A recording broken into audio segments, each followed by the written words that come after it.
them. I was planning to go to dance, planning to go to discos and walk with the ladies through fornications and enjoy life. So that later on is when I accept Jesus as my Savior. But I thank God that God convicted me and told me that all what I was saying, that I was not a sinner, I was a child. I was deceiving myself and the truth was not in me. So he convicted me of stealing, telling lies, and even not accepting me as my Savior. So my viewer, I have a testimony that God can save a small boy of 73 and keep him until he becomes a mzee.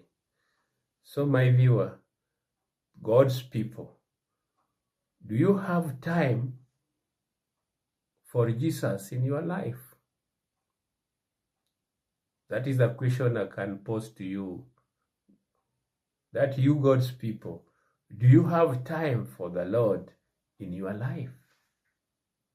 Because from the chapter I've read, it's about David the king and how his relationship with God was.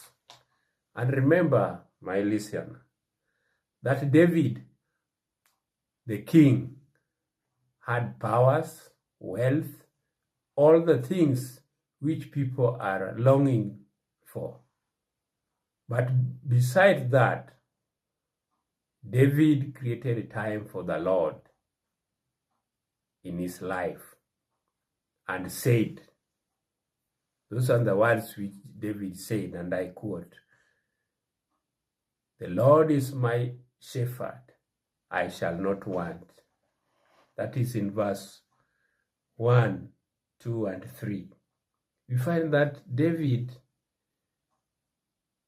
these were the words which David talked about, that the Lord is my shepherd, I shall not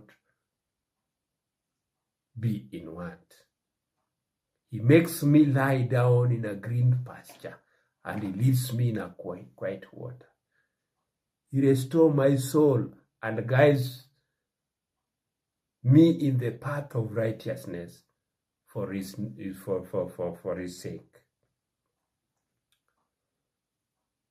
So David could have thought in his life that all the things like power, wealth could be his shepherd, because the way he was a king, he had power, he had wealth, he had so many good things which people are looking for.